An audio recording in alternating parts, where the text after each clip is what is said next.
For decades, law enforcement agencies around the world have looked to the FBI for guidance, assistance, and training. The FBI director said today, it's all of us working together that have made the FBI the premier law enforcement and intelligence agency in the world.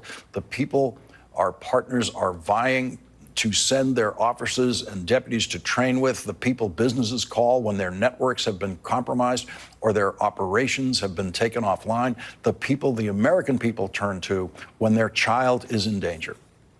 The world is not going to turn to Kash Patel.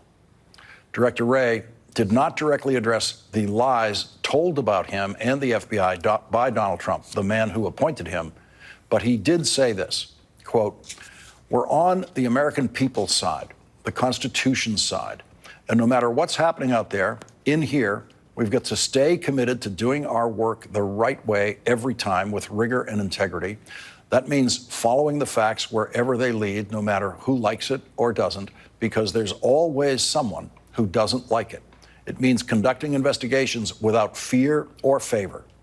And it means not pursuing investigations when the predication is not there. Now, let me be clear, we're accountable to the American people, and we welcome the tough questions. But in terms of how we do the work, we've got to maintain our independence and objectivity, staying above partisanship and politics." That is something Kash Patel could never say. Kash Patel has promised to not stay above partisanship and politics. Christopher Wray closed his remarks to the FBI today this way. "Remember that you chose and earned this job. You chose and earned the privilege of serving your country. The FBI needs you. The American people need you. So thank you for making that choice. Thank you for earning that privilege."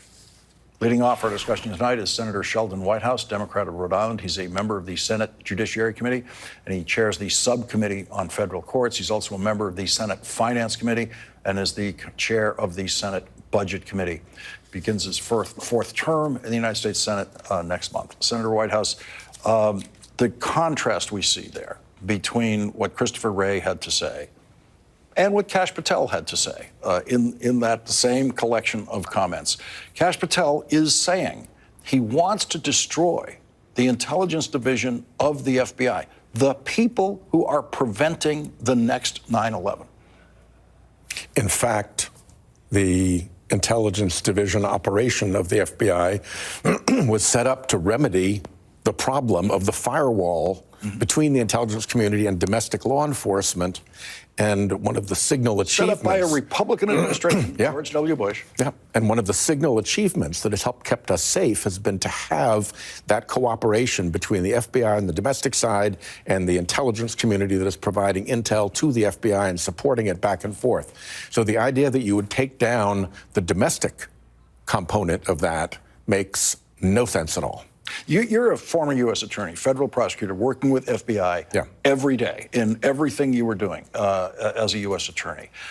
From that perspective, talk about what someone like Kash Patel would mean in that job. Well, what you would like to avoid is, for instance, an FBI director who would use his law enforcement powers to harass and punish members of your profession, members of the media, for investigating, say, for instance, corruption in the Trump administration and exposing it. We don't have to think that that's a problem with Kash Patel. He has told us that that's a problem, that he will, in fact, use the powers of the FBI to punish members of the media.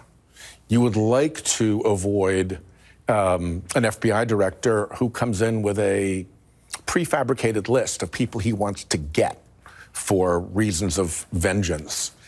And we don't have to have that worry about Kash Patel because we know he intends to do that. He has said so. He has an enemies list that he has published of people who he'd like to go after. Includes names like Hillary Clinton. Yeah.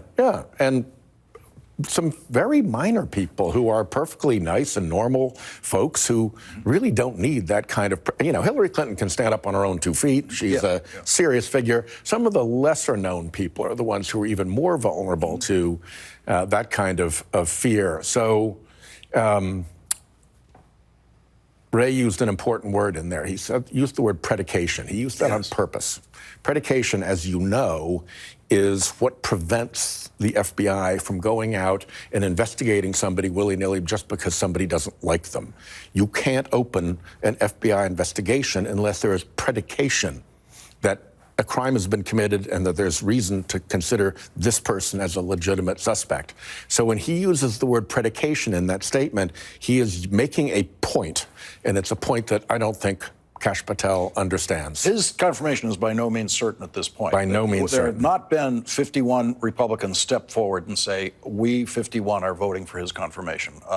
But if he gets there, let's talk about what we might discover that we thought were solid walls that turn out to be just traditions or niceties. Let's talk about predication, for example. I mean, I've been telling people, they can't just investigate anyone. They're not allowed to do that. What if the FBI director orders an investigation without any predication whatsoever, just a name? Here, go investigate that person. He's asked, what's the predication? Just go investigate that person. Who gets in trouble for what, if anything, in this new Trump version of the FBI? It's hard to know because the FBI has never been, at least not in recent years, put through that stress test before. When the last really bad act that I can think of out of the FBI was Director Comey breaking the rules of the Department of Justice and the FBI to make himself look grand and independent and morally superior by pledging to pursue Hillary Clinton. But his breaking of precedent was simply the public comment. Not the actual conduct of the investigation. Precisely. Just the public comment. It was cabined to his own actions. It's a different thing when you start directing your improper purposes. He didn't tell anyone to make that comment. He did it, yeah. It's a different thing when you're trying to get agents to do that. And I think the other thing that you saw Chris Wray saying towards the end in that statement was he's trying to revive and empower the esprit de corps of the FBI agents to build resistance from the internal operating FBI staff against the abuse of the institution to which they have dedicated their lives. You know, I saw that word predication and I noted it, but I didn't triple underline it the way you have. It's so important for us that you do that. And certainly, all 38,000 people who heard that word in that sentence heard it the way you heard it as someone who has worked in FBI investigations. Yeah. The sad part about this is that what Director Wray has done is to set a precedent that upon a new president coming in, the FBI director departs. And that breaks an institutional tradition of these 10-year terms that wasn't just convenience. It wasn't just so you know you've got a 10-year job.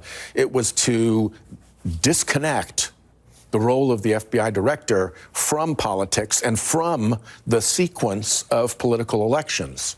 It had that specific purpose. And for Wray to simply step back and let that go, I think is a important damage to an important principle. Let me take a guess at what he would say in response to that. It's not gone as long as the next president doesn't threaten an FBI director. Yes, but is this going to be the last president who can make threats to an FBI director and clear the decks? Right. Perhaps, Trump's kind of an anomaly in a lot of different ways, particularly morally. But the point of principles is that they're there to protect the public. And in this case, I think Wray let us down by stepping away and moving this time frame into the sequence of presidential elections. You believe he should have waited to be fired? I think you should have made him make that choice, make him own it. Put it in writing. And put it in writing. Senator Sheldon Whitehouse, thank you so much for starting off our discussion today. Good to be with you.